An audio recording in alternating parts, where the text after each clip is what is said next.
Hello students, thermodynamics માં chapter number 1, chapter number 2 અને chapter number 3 આપણે કમ્પ્લીટ કર્યું. હવે આજે આપણે ચાલુ કરીએ ચેપ્ટર નંબર 5 થર્મોડાયનેમિક્સ સાયકલ. હવે સૌથી પહેલો ટોપિક છે આ ચેપ્ટરમાં પ્રોસેસ અને સાયકલ વચ્ચેનો ડિફરન્સ. આ જે ક્વેશ્ચન છે આ ક્વેશ્ચન ઇમ્પોર્ટન્ટ છે અને એક્ઝામમાં પૂછાય છે. તો એનો જે ડિફરન્સ છે ડિફરન્સ શું થશે? તો ડિફરન્સ લખવામાં સૌથી પહેલાં તો એની ડેફિનેશન લખી નાખવાની.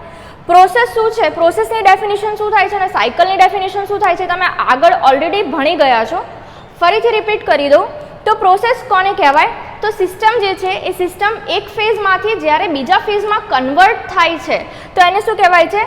પ્રોસેસ કહેવાય છે. બરાબર. અને પ્રોસેસમાં શું થશે કે માની લો કોઈ સિસ્ટમ છે કે જે પોતાની ઇનિશિયલ કન્ડિશનમાં છે અને પછી કોઈ ફાઇનલ સ્ટેજમાં જાય છે તો ફરીથી પોતાનું ઇનિશિયલ કન્ડિશનમાં પાછું આવતું નથી.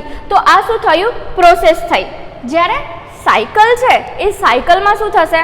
તો કોઈ પણ સિસ્ટમમાં 1 પોઈન્ટથી પ્રોસેસ ચાલુ થાય છે અને ફરીથી 1 પોઈન્ટ પર આવીને ફરી પાછું પોતાની મૂળ અવસ્થામાં પાછું આવી જાય છે. તો એને શું કહેવાય છે? સાયકલ કહેવાય છે. બરાબર. સાયકલમાં સિમ્પલ છે કે કોઈ પણ સિસ્ટમ છે એ પોતાની ઇનિશિયલ કન્ડિશનમાં ચાલુ થશે, બરાબર, કોઈ પણ સ્ટેજમાં થશે, જશે 2, 3 અને ફરીથી પોતાની ઇનિશિયલ કન્ડિશનમાં આવી જશે. જ્યારે પ્રોસેસ છે, પ્રોસેસમાં શું થશે? તો ઇનિશિયલ કન્ડિશનથી કોઈ પણ વસ્તુ ચાલુ થઈ અને ફરીથી 2માં ગયું, 2 ફેઝમાં ગયું, 3 ફેઝમાં ગયું, પણ ફરીથી પોતાની ઇનિશિયલ કન્ડિશનમાં આવતું નથી. તો એને શું કહેવાય છે? પ્રોસેસ કહેવાય છે. બરાબર. પછી શું થાય છે? Generally, system achieve other state which is different from initial state after completion of a process. ડેફિનેશનમાં જ આવી ગયું કે પ્રોસેસમાં શું થાય છે કે કોઈ પણ સિસ્ટમ છે ફરી પાછું પોતાની ઇનિશિયલ સ્ટેજમાં આવતું નથી. દેટ મીન્સ એને સ્ટેટમાં ફેરફાર થાય છે પણ ફરીથી હતું એવું ને એવું થતું નથી. તો શું થાય છે? તો આજે સેકન્ડ ડિફરન્સ છે શું કહેવા માંગે છે કે કોઈ પણ સિસ્ટમમાં શું થાય છે કે જે લાસ્ટ સ્ટેટ પર પહોંચે છે એ લાસ્ટ સ્ટેટ પહેલા સ્ટેટ કરતાં કેવું હશે? અલગ હશે. જ્યારે સાયકલમાં સેકન્ડ પોઈન્ટ તમારે શું લખવાનું છે? System achieve initial state again after completion of a cycle. તો જ્યારે પણ સાયકલ પૂર્ણ થાય ત્યારે સિસ્ટમ ફરીથી પોતાની મૂળ અવસ્થામાં પાછું આવી જાય છે. ઓકે. એના પછી શું છે? Values of all state parameters change after completion of a process.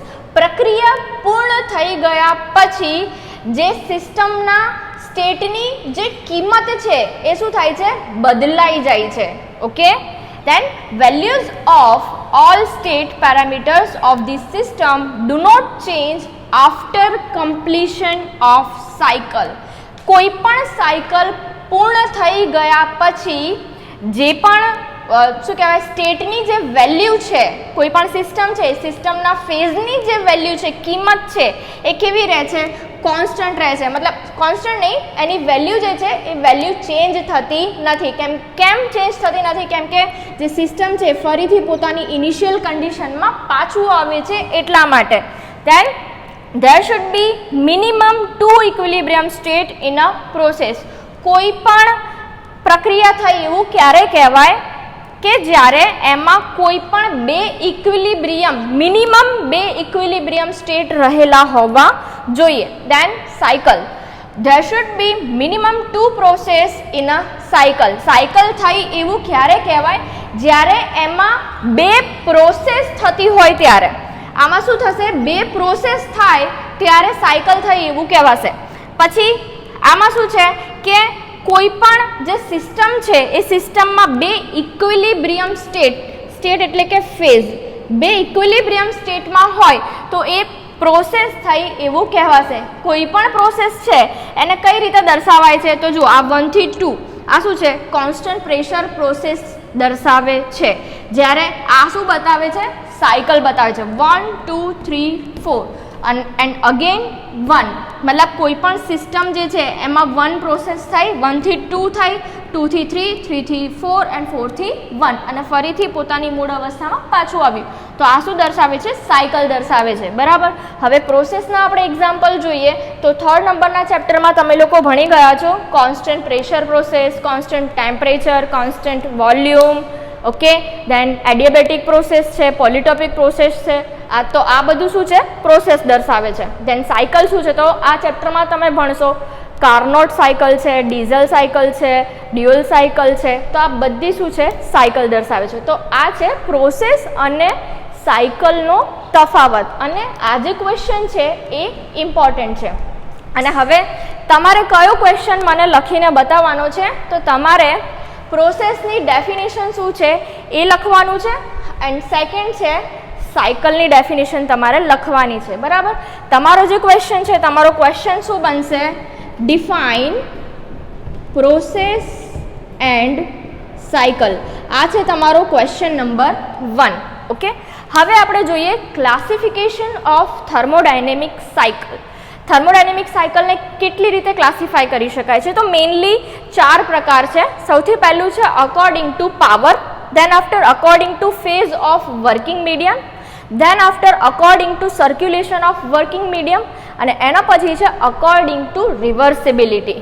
હવે જે પાવર છે, પાવરના આધારે તો એમાં કયા પ્રકાર પડે છે? Power producing cycle, then power absorbing cycle, then after according to phase of working medium તો એમાં કઈ આવશે? ગેસ સાયકલ આવશે અને વેપર સાયકલ આવશે, કે જે તમે વર્કિંગ મીડિયમ પ્રોવાઈડ કરો છો એનો ફેઝ કયું છે એના આધારે તો એમાં કઈ આવશે? ગેસ સાયકલ આવશે અને વેપર સાયકલ આવશે. then after according to reversibility તો એમાં શું કઈ સાયકલ છે? Reversible cycle, irreversible cycle, and then after according to circulation of working medium એમાં છે closed cycle and open cycle. હવે આજે બધી જે ક્લાસિફિકેશન છે થર્મોડાયનેમિક સાયકલ એનું આપણે બધાની ડેફિનેશન જોઈએ. સૌથી પહેલું છે power producing cycle. Power producing cycle કોને કહેવાય? તો સિમ્પલ લેંગ્વેજમાં કહું તો એવી સાયકલ કે જે પાવર પ્રોડ્યુસ કરે છે એને શું કહેવાશે? પાવર પ્રોડ્યુસિંગ સાયકલ કહેવાશે. હવે એની થર્મોડાયનેમિકની લેંગ્વેજમાં શું ડેફિનેશન બનશે? તો કોઈ પણ સિસ્ટમ છે એ કોઈ પણ સિસ્ટમ હીટ એનર્જી લઈને અને પછી એનું વર્ક એનર્જીમાં રૂપાંતર કરે છે તો એને શું કહેવાશે? પાવર પ્રોડ્યુસિંગ સાયકલ કહેવાશે. બરાબર. આપણે ટર્બાઇન છે, ટર્બાઇન શું કરે છે? તો એનર્જી છે એ એનર્જીનું વર્કિંગ મીડિયમમાં કન્વર્ઝેશન કરે છે. ઓકે. તો એ શું છે? પાવર પ્રોડ્યુસિંગ સાયકલ છે. કોઈ પણ પાવર પ્લાન્ટ છે, પાવર પ્લાન્ટ શેના બેઝ પર વર્ક કરે છે? તો પાવર પ્લાન્ટ જે છે એ પાવર પ્રોડ્યુસિંગ સાયકલના બેઝ પર વર્ક કરે છે. આમાં શું કરશે? તો કોઈ પણ સિસ્ટમ છે, સિસ્ટમમાં આપણે કોઈ પણ મીડિયમ યુઝ કરીએ છીએ અને એ મીડિયમ શું કરશે? તો હાયર ટેમ્પરેચરમાં હીટ એનર્જી લઈને અને એનું વર્ક એનર્જીમાં રૂપાંતર કરશે અને શું કરશે? પાવર પ્રોડ્યુસ કરશે. તો એવી જે સાયકલ છે એને શું કહેવાય છે? પાવર પ્રોડ્યુસિંગ સાયકલ કહેવાય છે. ઓકે. એના પછી છે પાવર એબ્ઝોર્બિંગ સાયકલ. તો પાવર એબ્ઝોર્બિંગ સાયકલ કોને કહીશું આપણે? તો સિસ્ટમ જે છે એ સિસ્ટમ લોઅર ટેમ્પરેચર, યાદ રાખજો ક્યાંથી? લોઅર ટેમ્પરેચર, લોઅર ટેમ્પરેચરમાંથી એનર્જી લઈને અને વર્કમાં રૂપાંતર કરે છે તો એને શું કહીશું આપણે? પાવર એબ્ઝોર્બિંગ સાયકલ કહીશું. આમાં શું છે? હાયર ટેમ્પરેચર, બરાબર, અને એનું એનર્જીમાં હાયર ટેમ્પરેચરમાંથી એનર્જી લઈને અને એનું વર્ક એનર્જીમાં રૂપાંતર કરશે. જ્યારે પાવર એબ્ઝોર્બિંગમાં શું હશે? તો લોઅર ટેમ્પરેચરમાંથી એનર્જી લઈને અને એનું પછી વર્ક એનર્જીમાં રૂપાંતર કરશે. હવે આની માટેનું એક્ઝામ્પલ છે રેફ્રિજરેશન. બરાબર. જે આપણી સાયકલ છે એ શું કરશે? તો લોઅર ટેમ્પરેચરમાંથી એનર્જી લઈને અને કોઈ પણ સિસ્ટમ છે એને ઠંડી પાડે છે. ઓકે. તો એ કઈ સાયકલ છે? પાવર એબ્ઝોર્બિંગ સાયકલ છે. બીજું કે માની લો કે કોઈ પણ હીટ એનર્જી છે, કોઈ પણ હીટ સોર્સ છે, હીટ રિઝર્વિયર છે, એ શું કરે છે? લોઅર ટેમ્પરેચરમાંથી ટેમ્પરેચર લે છે અને આપણને કોઈ પણ સિસ્ટમ છે, કોઈ પણ સિસ્ટમને ઠંડુ અથવા તો ગરમ કરે છે. તો એને શું કહેવાય છે? પાવર એબ્ઝોર્બિંગ સાયકલ કહેવાય છે. જ્યારે પાવર પ્રોડ્યુસિંગ સાયકલ કોને કહેવાશે? તો જે હીટ રિઝર્વિયર છે એ હીટ રિઝર્વિયર શેમાંથી હીટ લેશે, હીટ એનર્જી લેશે તો હાયર ટેમ્પરેચરમાંથી હીટ લઈને અને પછી એનું વર્ક એનર્જીમાં રૂપાંતર કરશે તો એને શું કહેવાશે, પાવર પ્રોડ્યુસિંગ સાયકલ કહેવાશે. બરાબર. હવે આપણે જોઈએ according to phase of working medium. જે વર્કિંગ મીડિયમ છે એનો ફેઝ કયું છે એના આધારે જે ભાગ પડે છે એમાં છે ગેસ સાયકલ અને વેપર સાયકલ. એકદમ સિમ્પલ છે. ગેસ સાયકલમાં શું હશે તો જ્યારે પણ સાયકલમાં વર્કિંગ મીડિયમ તરીકે ગેસનો ઉપયોગ થતો હોય તો એને શું કહેવાય છે, ગેસ સાયકલ કહેવાય છે.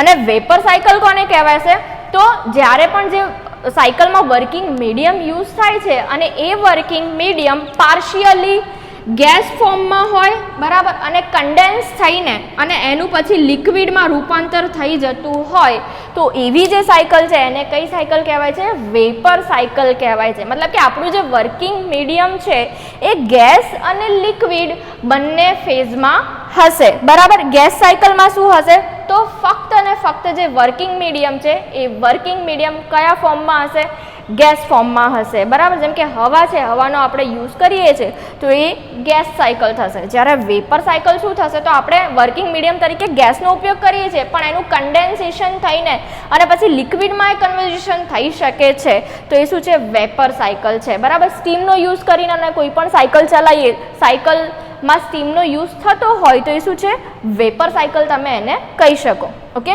Than after according to circulation of working medium જેની અંદર છે closed cycle and open cycle. હવે ક્લોઝ સાયકલ કોને કહીશું તો કોઈ પણ વર્કિંગ મીડિયમ આપણે સાયકલમાં યુઝ કર્યું, બરાબર, અને ફરીથી એનો આપણે યુઝ કરી શકીએ, રીયુઝ કરી શકીએ તો એને શું કહીશું આપણે, ક્લોઝડ સાયકલ. એ સાયકલ કેવી હશે, રીયુઝ ક્લોઝડ સાયકલ હશે. મતલબ કે કોઈ પ્રોસેસ આપણે ચાલુ કરી 1 2 3 4 અને અગેન ફરી પાછું 1, કોઈ પણ વર્કિંગ મીડિયમનો આપણે યુઝ કર્યો, એક વખત સાયકલમાં યુઝ કર્યા પછી ફરીથી આપણે એનો યુઝ કરી શકીએ તો એ શું છે, ક્લોઝડ સાયકલ છે. બરાબર.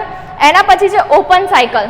તો ઓપન સાયકલ કોને કહીશું તો કોઈ પણ આપણે વર્કિંગ મીડિયમ જો સપોઝ લીધું હોય, બરાબર, અને એને ફરીથી આપણે એ સાયકલમાં યુઝ ના કરી શકીએ તો એ શું છે, ઓપન સાયકલ છે. ફોર એક્ઝામ્પલ પેટ્રોલ એન્જિન છે, બરાબર. હવે પેટ્રોલ એન્જિનને ચલાવવા માટે આપણે શું કરીએ છીએ, પેટ્રોલનો યુઝ કરીએ છીએ, બરાબર, અને એ પેટ્રોલ જે છે એ એક્ઝોસ્ટ થઈને એટમોસ્ફિયરમાં જતું રહે છે, ફરીથી આપણે એ પેટ્રોલનો યુઝ કરી શકતા નથી તો એને શું કહીશું આપણે, ઓપન સાયકલ કહીશું. અને ક્લોઝ સાયકલ માટે આપણે બોઇલરનું એક્ઝામ્પલ લઈએ તો પાણીનો આપણે યુઝ કરીએ છીએ સ્ટીમ જનરેટ કરવા માટે, બરાબર. એ પાણીને આખી સાયકલમાં પાસ કર્યા પછી ફરીથી આપણે એને એ સાયકલમાં અગેન યુઝમાં લઈ શકીએ છીએ એટલે એને કઈ સાયકલ કહેવાય છે, ક્લોઝડ સાયકલ કહેવાય છે. ઓકે. ક્લોઝ સાયકલ અને ઓપન સાયકલ એક્ઝામ્પલ સાથે ડેફિનેશન. હવે આપણે જોઈએ અકોર્ડિંગ ટુ રિવર્સિબિલિટી જેમાં છે reversible cycle and irreversible cycle. Simple છે, જે સાયકલ રિવર્સિબલ હોય એને રિવર્સિબલ સાયકલ કહેવાય અને જે સાયકલ ઇરિવર્સિબલ હોય એને ઇરિવર્સિબલ સાયકલ કહેવાય. હવે આપણે જોવાનું છે concept of air standard cycle.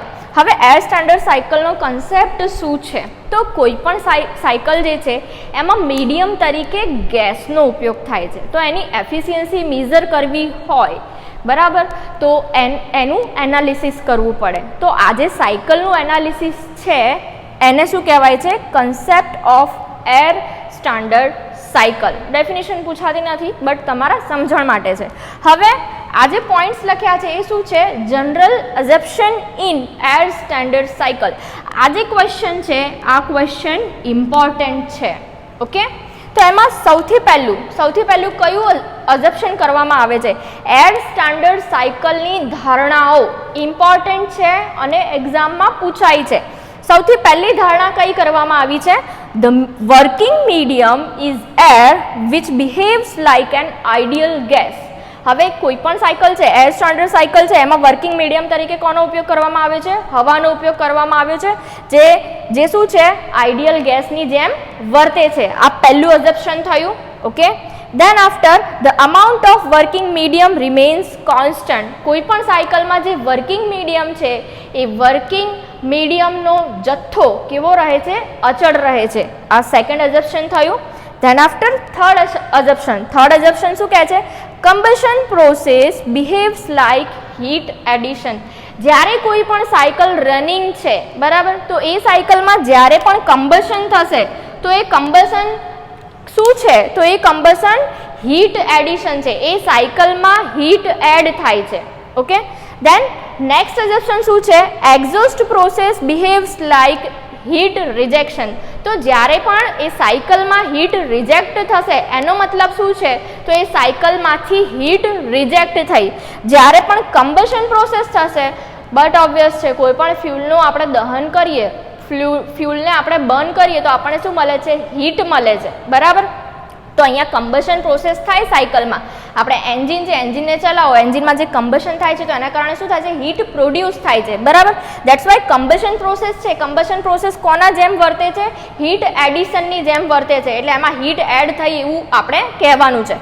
અને પછી જે એક્ઝોસ્ટ પ્રોસેસ છે એ એક્ઝોસ્ટ પ્રોસેસ શું છે? તો હીટ રિજેક્શનની પ્રક્રિયા છે.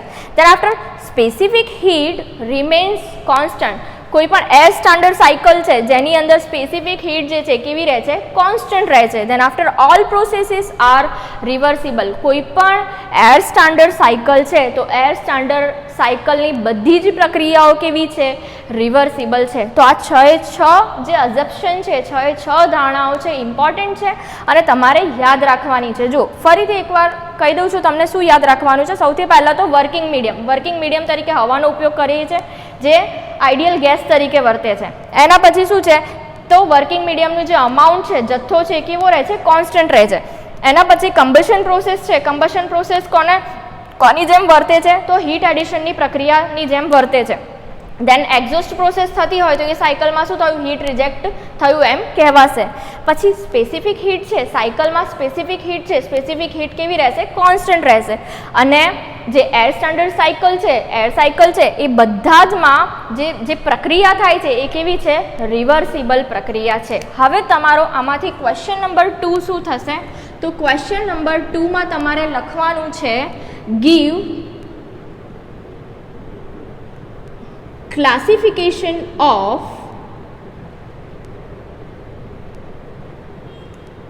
thermodynamic cycles. ઓકે, આ સેકન્ડ ક્વેશ્ચન છે તમારો. અને થર્ડ ક્વેશ્ચન તમારો શું થશે? Write down general assumption of air standard cycle. Okay, 3 question તમારા કયા છે? તો સૌથી પહેલો ક્વેશ્ચન છે define process and cycle. Then second question છે તમારો give classification of thermodynamic cycle. And third નંબરનો તમારો ક્વેશ્ચન છે write down general assumption of air standard cycle. તો આજના લેક્ચરમાં આપણે આટલું જોયું. નેક્સ્ટ લેક્ચરમાં આપણે નેક્સ્ટ ટોપિક જોઈશું. Thank you.